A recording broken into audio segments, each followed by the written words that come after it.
কদমতলী এলাকা থেকে আপনাদের কাছে আমরা উপস্থাপন করছি। আশা করি আপনাদের ভালো লাগবে।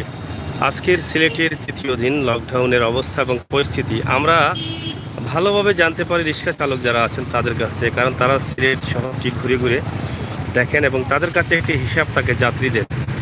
কটার সময় বার হয়েছেন? 1:15। কতক্ষণ ঘুরছেন শহরের ভিতরে?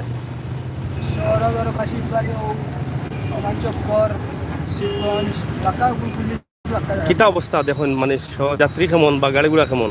মোটামুটি আছে, যাত্রী আসেনি? টিপটাপ পাওয়া যায়নি? পাওয়া যায় না নি? কালকে থেকে আজকে যাত্রী একটু বেশি নাকি? তা চলতে পারবা নি ওলা যাত্রী থাকে? চলতে পারবা না নি? কত রুজি করছো পর্যন্ত? 1:30 মারাইয়া তো ভালো হয়েছে। তাছাড়া ভাই আবোটা তোমার তোমার গাড়ি চলেন না নি? কত রুজি করছো? কত? 500। সে তো মোটামুটি ভালো না নি? যাত্রী আছে না নি? এমনি কোনো হয়রানি হয় পুলিশে বা কোনো ধরনের সমস্যা হয় না? সিএনজির সমস্যা করে? হয়। লঙ্গি কিতা ডাবল লঙ্গি পিনো নাকি? ডাবল লঙ্গি পিনলা এখানে উপরে লঙ্গি। যাই হোক মোটামুটি ভালো আছে না নি? আচ্ছা আচ্ছা, যাই হোক আপনারা দেখছেন আজকের লকডাউনের অবস্থা এবং পরিস্থিতি। লকডাউনের অবস্থা ভালো এবং মন্দ জানা যায় বেশি যারা রিক্সা শ্রমিক আছেন তাদের কাছ থেকে। কিলা চলের বা আজকে কাস্টমার আছে, মানে প্যাসেঞ্জার আসেনি? কটাত বাড়াইছো? কত রুজি করছো? মাশাআল্লাহ মাশাআল্লাহ। যাই হোক গত লকডাউনে আসলে রিক্সা চালক যারা আছেন তাদের সাথে আমরা কথা বলেছিলাম। 650 টাকা তো দূরের কথা, 150 থেকে 200 টাকা রুজি করেছিলেন রিক্সা চালকরা। কিন্তু আজকে দেখা যাচ্ছে যে রিক্সা ট্রিপগুলো ভালো হচ্ছে বা রিক্সা চালক যারা আছেন তারাও বলছেন যে তারা কোনোভাবে চলতে পারবেন, এইভাবে যদি হয় তাহলে চলা যাবে। তবে গতকালকে যাত্রী কম ছিল, আজকে মোটামুটি যাত্রী আছে। তোমাকে খাইলো মাথাইছি বেটা, তোমাকে খাইলাম না, পাই গেছিলা এই বাইরে ঘুরি ফিরি আমার সামনে পড়ো। কালকের গিয়ে বাজার দেখছিলাম তোমারে। কিতা খবর, রুজি টুজি চলেননি? করতে পারলে হয়, তা খুব কষ্ট। মানুষ তো কম দেখছেন না? মানুষ কম হইলো গতকালকে থেকে, তো আজকে মনে হয় যাত্রী বেশি আছে গতকালকে থেকে আজকে। একটু বেশি আছে, তবে খুব একটা তো দেখি না। কটা বাড়াইছেন? এই আমি ঘন্টাখানেক আগে বাড়ি। ঘন্টা সব বাড়াইয়া কিতা করতে এতে? কত রুজি করছেন? এই 100 100। 1 ঘন্টা 100 হইলে 5 ঘন্টা চালাইলে 500 হইব। হয়, করতে পারলে হয়। করতে পারলে হয়। বাসা কোন জায়গায়? BDR camp. ও, বাচ্চা কটা? তো রুজি একলাই করেন? বর্তমান তো একাই। ওদের সবাই ব্যবস্থা করি। বিহারি দিয়ে দিয়েছেন? ও, তে তো আর এখন খালি বুড়া বুড়ি, সে তো আর টেনশন। জামাই বেটি আসলে হ্যাঁ, যে খরচ, 1 কেজি মাংস নিতে গেলে 700, আর এদিক খরচ আছে না? এগুলো জমা রাখা লাগে। ঠিক আছে ঠিক আছে, যতক্ষণ বাড়ি রে বাবা করতে। ঠিক আছে। কিতা অবস্থা পাইছা আপনি? কিতা দেখুন আজকে শহরের অবস্থা কিতা? আলহামদুলিল্লাহ ভালো। হ্যাঁ তোমাকে বাড়িছি না হ্যাঁ, ও দেখো বেটা মোটরসাইকেল দিয়ে উবারতে পড়ে গেছে। ও দেখো, দেখছো উবারে কি ঘটনা ঘটাইছে?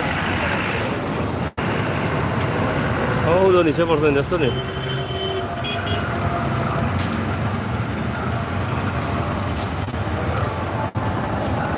যাই হোক প্রিয় দর্শক, তার মধ্যেও 3 জন, লকডাউনের মধ্যে 3 জন। আপনারা দেখছেন রিক্সা চালক যারা আছেন। কিতাবা ছোটো ভাই কোন থেকে এলাই? শিববার তাই কোন সময় বার হয়েছো রিক্সা লইয়া? যাত্রী আসেনি আজকে? পাওয়া যাচ্ছে। কত রুজি করছে এখন বন্ধ? ও ও লইয়া আইছো? ও, তুমি চালাওনি প্রতিদিন রিক্সা? আমি চালাই, আমার আব্বু চালায়। তো তুমি কতদিন থেকে চালাই রে? অনেক আগে থেকে চালাই। লেখাপড়া করো না? লেখাপড়া আগে করতাম, এখন রিক্সা চালাও? রিক্সা নিজের নি? নিজের। তুমিও চালাও, তোমার আব্বুও চালায়? কয়জন পরিবারে? পরিবার মনে করেন 4 ভাই 1 বোন আর মা বাবা 6 জন। 6 জন আছো না? তারপর রুজিও দুজনই করে, বাবা আর তুমি। তো যাই হোক প্রিয় দর্শক, আপনারা দেখছেন সিলেটের ম্যাগাজিন টিভি থেকে আমরা আজকের লকডাউনের অবস্থা দক্ষিণ সুরমা কদমতলী এলাকা থেকে আপনাদের কাছে আমরা এটা উপস্থাপন করছি। তা আশা করছি আপনারা দেশে বিদেশে যারা আছেন অবশ্যই এই ভিডিওটি দেখে আপনারা বুঝতে পারছেন যে আসলে আজকের অবস্থা এবং পরিস্থিতি কী সেই বিষয়টি। লকডাউনের কিছু দৃশ্য আমরা আপনাদের কাছে উপস্থাপন করলাম। বিশেষ করে রিক্সা শ্রমিক যারা আছেন তাদের কাছ থেকে লকডাউনের খবর একটু ভালো পাওয়া যায়, কারণ তারা ঘুরে ফিরে বাইকে তা উবার চালায় না কিনা একটু আগে বাড়াইছে। আজকের তো হাল অবস্থা মনে হইতে পারেন না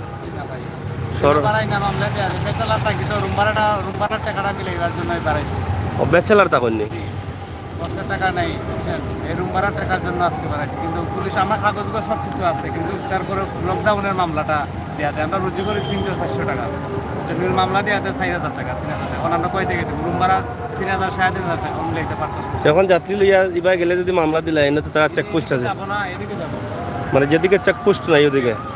এই জন্য আসরের নামাজ পড়ে বাড়াই, বুঝছি। দিনে বাড়াই না, অনেকটা মারে দিন মামলা দিলে তো ভাই মামলার টাকা রুজি করে ডেলি 500 টাকা, মামলা টাকা কয় দিন মিলাই না। ঠিক আছে।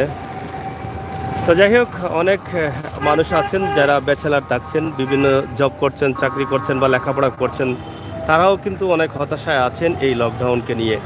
তা আমরা আসলে লকডাউনের যে বিষয়টা সেটা আসলে এ থেকে বের করতে পারেন একমাত্র যিনি সৃষ্টিকর্তা তিনি চাইলে কিন্তু আমাদেরকে হেফাজত করতে পারেন, মহামারী করোনা থেকে আমাদেরকে মুক্তি দিতে পারেন।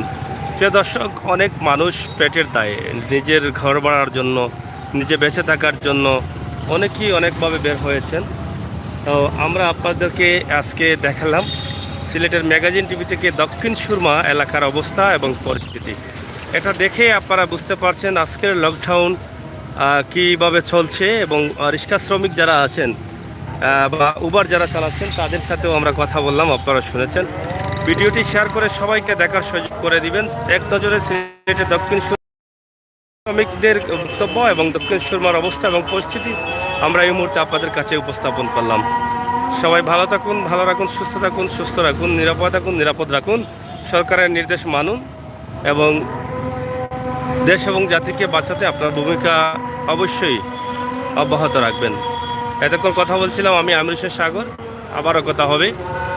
ফাতেমা ইউএস, এটা কোন জায়গা? এটা সিলেটের কদমতলী, দক্ষিণ সুরমা কদমতলী, এবং মাহফুজ শাহ 28 তারিখ পরে বালাগঞ্জ দক্ষিণ সুরমা করোনা আসবে। আতিক ভাই হ্যালো লিখেছেন, অসংখ্য ধন্যবাদ কমেন্ট করার জন্য। সবাই শেয়ার করবেন। পরবর্তী লাইভগুলো দেখার জন্য আমন্ত্রণ জানাচ্ছি। আমরা এই মুহূর্তে লাইভটি কেটে দেব। পবিত্র আসরের আজান হয়েছে, নামাজ আপনারা যে যেখানে আছেন নামাজ আদায় করবেন। আমরাও চেষ্টা করবো ইনশাআল্লাহ আল্লাহ তাআলার শুকরিয়া নামাজ আদায় করে শুকরিয়া আদায় করার জন্য। Thank you.